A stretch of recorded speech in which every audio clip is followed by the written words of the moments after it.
Yo, what's going on, everybody? We got another video for you today. We are talking about block sets in ToGC, which I think now is probably the best time to deliver this information, if not, 5 years ago, because it's really important. It's something that you should have been prepping for a long time, since the beginning and launch of Classic. However, if you weren't, it's totally okay. There's still time to complete these block sets. You are not behind the ball by any means. You can still accomplish it. And today I'm going to talk about everything that you really should know about building that block set. Firstly, I do have a couple disclaimers about this block set for a noob in ToGC.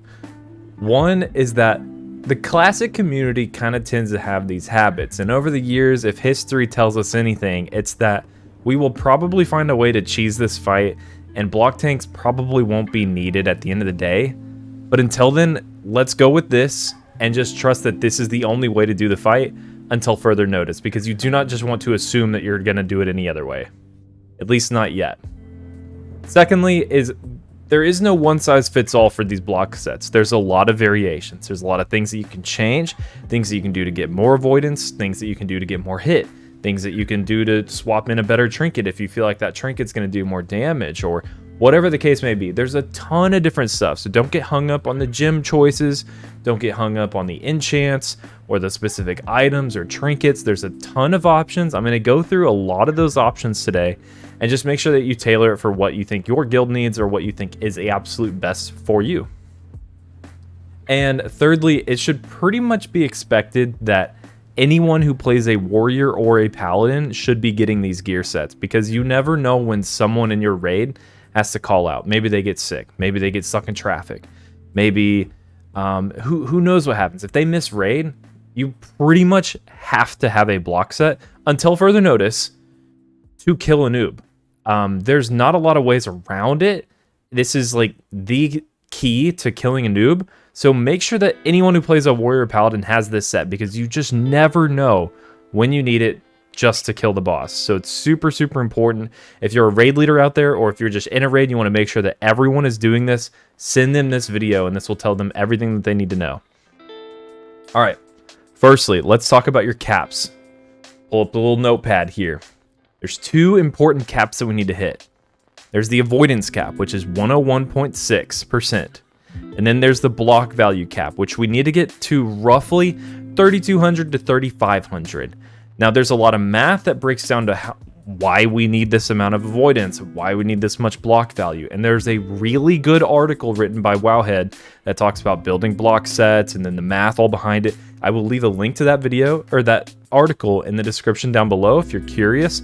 But just know you need to be hitting these caps if you want to be unhittable. And then you need to hit the block value cap so that you do know when those hits are coming through from the debuff that the ads do, that they aren't doing any damage at all. If you have less block value than this, then you're not going to be hitting those caps. So that's important. Thirdly and lastly, this is an optional hit cap.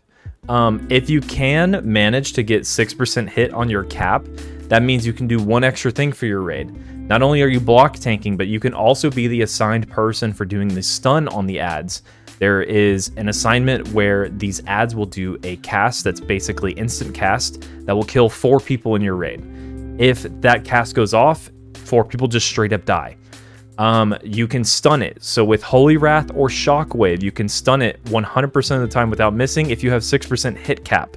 So in these two sets that I'm showing you today, I'm going for that hit cap, which to me just adds more value to this set. However, you don't have to hit that hit cap whatsoever. If you just couldn't manage to get it off without losing the more important caps, you could just have a Ret Paladin do this job, or someone else do this job who has that hit cap for you. So don't worry, it's not necessarily mandatory, but it is super helpful that you get this. All right, let's jump into it. I'll go ahead and hide my camera so I'm out of the way. Whoop. All right. So first things first, we can see here is we're going to go for tier helm.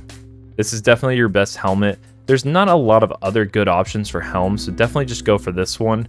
As for the gem, we are going with the Eternal Earthsiege Diamond. And we're going to go for Thick Dragon's Eye.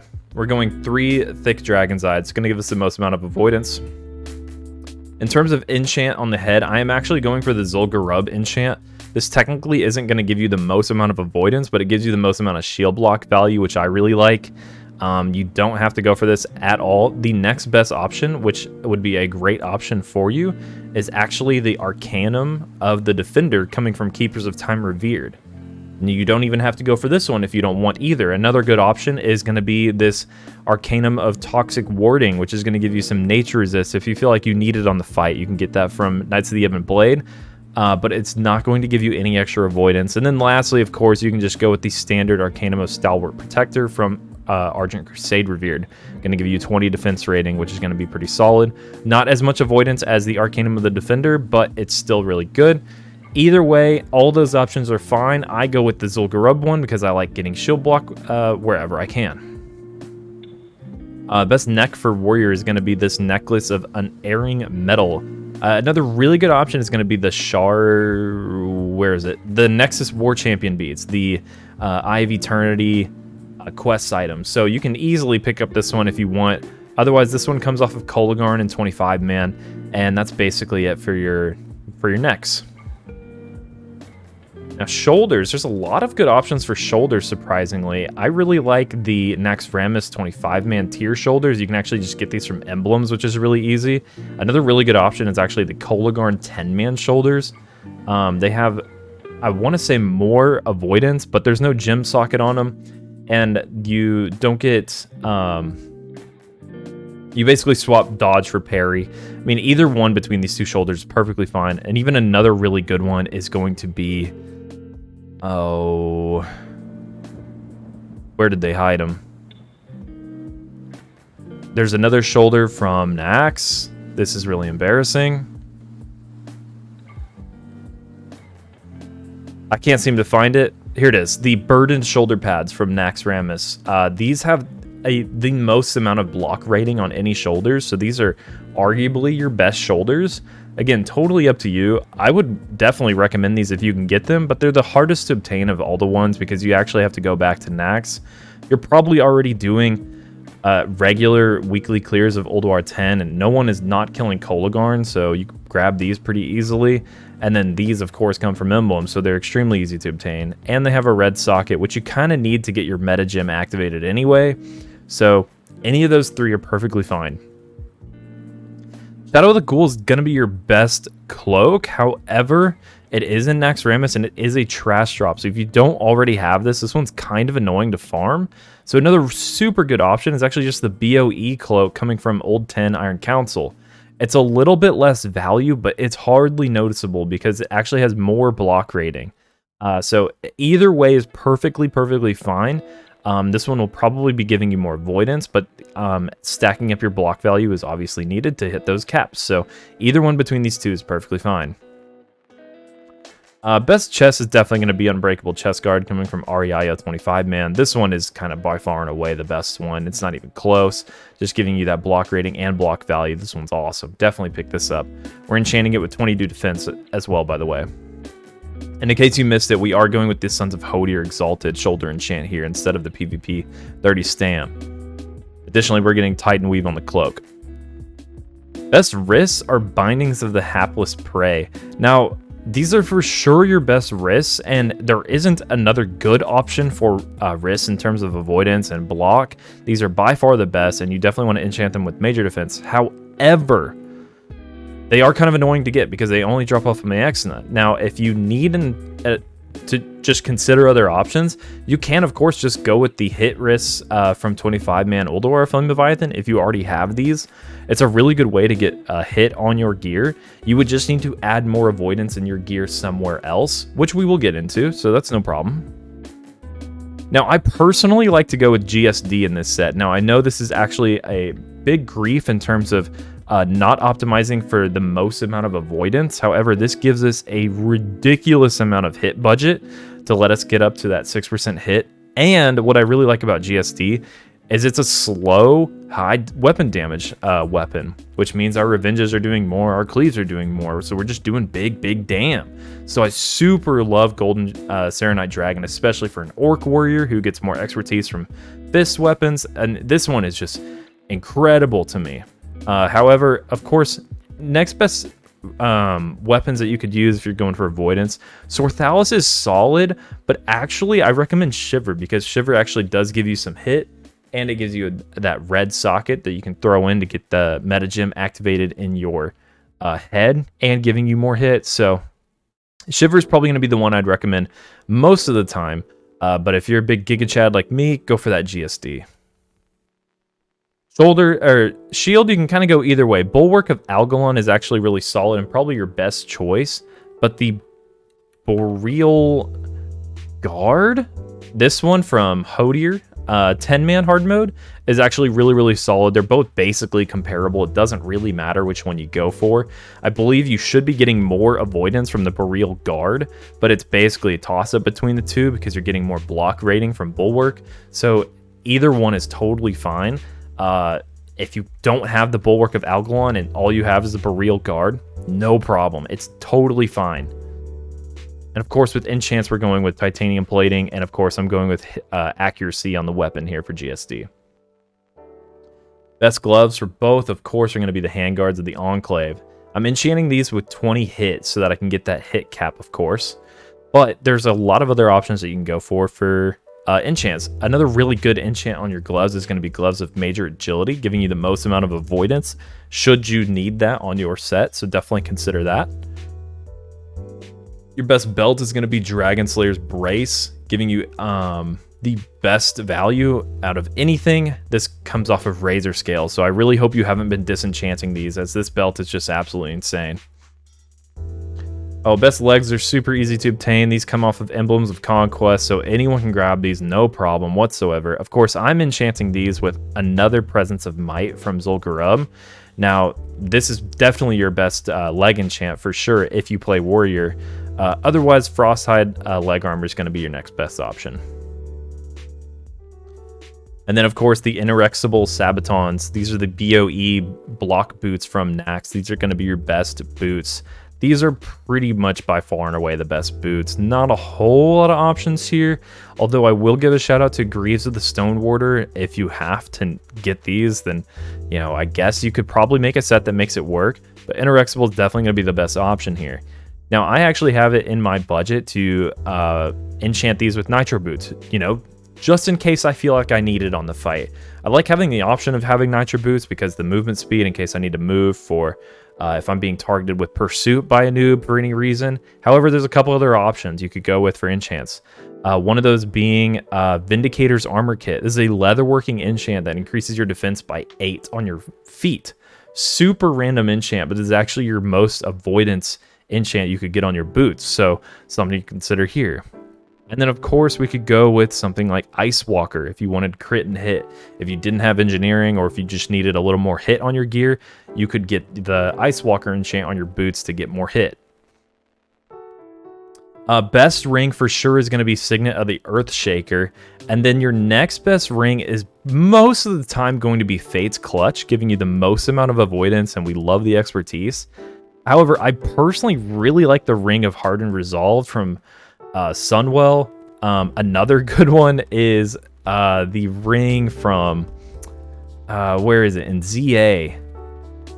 There's the ZA block ring that's actually really good too, I believe. Maybe it's this one. Maybe I'm getting them confused, but this one is phenomenal. We really like the block value here. You really don't have a whole lot of rings with block value on them, so they're kind of rare. So if you happen to still have this one from Sunwell or wherever I got this, definitely use it. I can't even remember where I got it. Otherwise, Fate's Clutch is going to be your next best. This one's really, really good. We like the yellow socket. There's nothing wrong with Fate's Clutch whatsoever, and it gives us the most amount of avoidance, like I said. Now, trinkets. There's a lot of good trinkets. Your for sure best trinket is definitely Levanther's Talisman. The problem with Levanther's Talisman is it only drops off of Levanther in Violet Hold, and it has to be Heroic or Heroic Plus difficulty. So you have a very small chance on a weekly basis to get this trinket. So, you know, Do your daily Violet Hold if you don't have this yet, and try to get this trinket, as definitely your best trinket. However, if you don't have it, or if you just are looking for what's the next best trinket, there's a lot of really good second trinket options. I personally like the Nomergon Auto Blocker.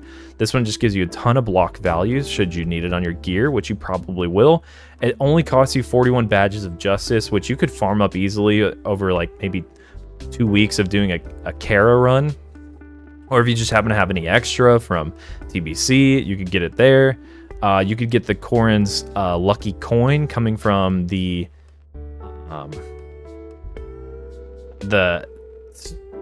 seasonal event. Fucking the drinking one. And then, of course, there's a lot of other options like Repelling Charge. This comes from Nax 10. Now, this has actually been switched to Violet Hold because we know Nax 10 now drops in Heroic Plus, and so you can't actually get this from Nax 10 anymore, but you can get it in Violet Hold while you are farming your Levanther's Talisman.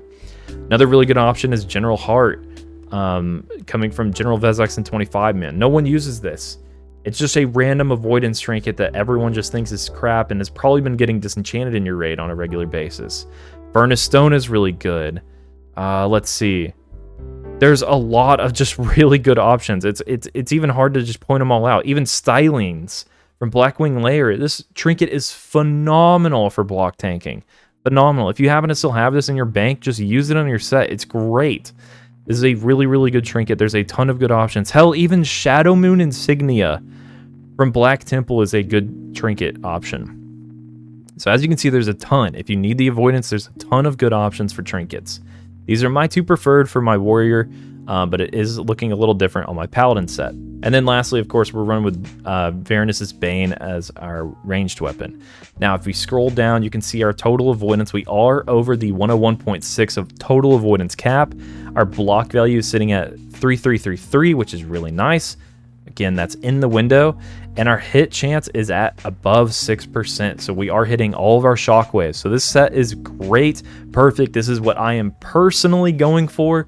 And just know that there's a lot of variations to this. Now, let's quickly jump into the Paladin set. Now, there are some similarities and some differences. First, I just want to scroll down to show you the hit chance is already at 6% here. We have our total avoidance above what we need it to be, the 101.6. Our block value actually shows at 3,088, which is less than what we need it to be at. However, keep in mind, our Libram that we are using is going to have 100% uptime, adding the block value that we need to cover the gap there. So we are totally covered on block. Now, just as I said on the warrior set, there's a ton of different options here. So you do not have to get hung up on each individual piece. There's flexibility. There's flexibility in the gems and enchants. So just keep that in mind. We'll go quicker through this one. Again, we're going with the tier head. We're going to go with the Keepers of Time Revered enchant. I do like having the EOE neck here and getting the gem for hit on it. We're going to go with tier shoulders, that you probably already have these. Get the Sons of Hodir Exalted enchants on them. And I throw in an orange gem in there to give us extra activation on our meta gem. I go with the BOE cloak here instead of the Naxxramas trash one. Either way works. I like the same chest, of course. I like the same wrists, of course, for obvious reasons. And just like I liked GSD, I like running Ceralis on the Prop Paladin set as, again, the slow, high weapon damage weapon. It's going to give us just more damage, and more damage is more threat. So we love that. You don't have to do this, but this is a great option for where you can obtain more hit and more damage while still hitting all your caps. Bulwark of Algalon as our best shield. Another thing I want to point out is we're going with titanium plating, but if you really need to, you can go shield block rating here as an enchant. It's a really weird enchant, but you definitely can do it if you need it. Keep that in mind. Same thing, we're going to go with the same wrists, and I am enchanting them with precision with 20 hit rating. Again, we are going with the same belt. I'm gemming it with a little hit rating in there. We're going to go with the same legs. Again, these are coming from Emblem of Conquest. Changed up the gems a little bit. Same boots. I threw in a gem for hit in there, and we're enchanting them with Ice Walker because I didn't have the budget to go Nitro boots here. We have Fate's Clutch, like I showed you earlier, is a phenomenal trinket or ring. We're going to put in a defense gem in it. Same ring, same trinket. And then a really solid trinket that you can go for is Figurine of the Colossus. This is farmable off of Shattered Halls in TBC. You can do it on normal or heroic version, either one. So if you can farm this and pick up this trinket, this actually gives you more avoidance than the auto blocker that I was showing. But the auto blocker is going to give me more block value on the warrior, which I needed, and I didn't need the avoidance. So the figurine's a really good place where you can get more avoidance and more blocks to happen, which is great. So either way, it totally works. I do want to pick up this trinket on my warrior personally, because when I am getting more gear during phase 3, I want to be able to swap out of the auto blocker if I can, and then swap into the Figurine of the Colossus, because I want to get more blocks out as possible. Again, the more blocks that you're getting on warrior, that means the more damage that damage shield is doing, and damage shield is going to be a ridiculously large portion of your damage on this fight. It absolutely insane. Like, you will be dumping the damage meters with damage shield, which is crazy. So keep that in mind. Just the more block you get, the more dam and more threat you're going to be doing. So another thing to keep in mind, I am actually eating Snapper Extreme for the hit rating here on the Paladin set. And then with both gear sets, I am actually using Elixir of Mighty Agility and Elixir of Mighty Defense. You can swap these around if you need, and swap them in and out with whatever else you could possibly need. One thing to note about food is the best food you could possibly eat for avoidance, should you need it, is Slippery Eel. This is going to give you 40 dodge rating, which is the most amount of avoidance. But what's good about this is it doesn't have any stamina. We like not having stamina on this fight, because the less stamina you have, that means there's less leech healing happening on a noob. So this is a phenomenal thing that you could be eating, and it's fished up in Dalaran, no problem whatsoever. On my warrior set, I happen to be eating the expertise food, as I just really like having extra expertise for more dam, but totally up to you. And that's basically it, guys. There's a lot of different options, as you can see here. So again, don't get hung up on any one thing or another. You can make this set as you see fit. If you do not think it is realistic for you to get 6% hit and hit all your other caps, don't worry. You can assign a rep paladin to do the stun. If that's just too much work for you during the fight to do the block tanking and the stun, if you just want to focus on one thing, then you don't have to get this hit cap up at all. It's totally fine. Again, that just means you can go for more avoidance. And sometimes more avoidance just means more threat anyway, baby. So we love that. So guys, hope you enjoyed the video. Hope you learned something today. I hope you were able to get close to building these sets out. Again, I'm going to leave a link in the description down below for the Wowhead article, which I think did a really good job outlining the block set builds. Please share this video with someone that you know. Share it with a tank. Share it with a Fury Warrior who refuses to tank, because he's going to need to get a set for it. It's really important that you guys are building these sets. You do not want to be caught holding the bag on a noob without a block set one random week just because some guy had an emergency and couldn't make it to raid. That is detrimental to the success of your raid sometimes. So until we find an alternative of cheesing this fight, this is kind of mandatory for you. So build these sets. It's super important. Of course, I'll leave a link to both of these sets in the description down below if you need them. And oh my gosh, one last thing I forgot to mention. Oh my gosh, guys, going over the avoidance cap is actually a good thing.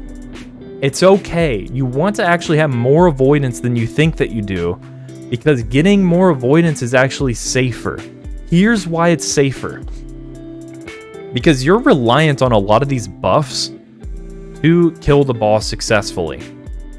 If something happens, like you die, or your shaman dies who's dropping Strength of Earth totem for you, or if you die and you lose a food buff that you had that was helping you hit that cap, or if you die and you don't get fully buffed back up, or whatever it is, if you are missing one of these buffs that helps you hit your avoidance cap, then you're fucked. So you should try to get a little more than the cap. because you don't want to rely in a certain particular vacuum, assuming everything's going to always go according to plan. A little more avoidance is actually a good thing. Okay, just had to get that off my chest just to make sure that you guys kept in mind that things like Strength of Earth Totem are going to be pretty important here for getting you that avoidance cap. You know, if a shaman dies, hopefully one of your DKs is putting up Horn of Winter quickly after, but it's not going to be improved enhancing totems, you know? So that kind of stuff's super, super important. People die on this fight. It happens. It's progression. It's the last boss of a raid. People die. Okay, that's it. I'm going to call the video over there. Hope you guys enjoy. I feel like I've been rambling for an hour. So, again, enjoy, guys. I'll see you on the next one. Peace.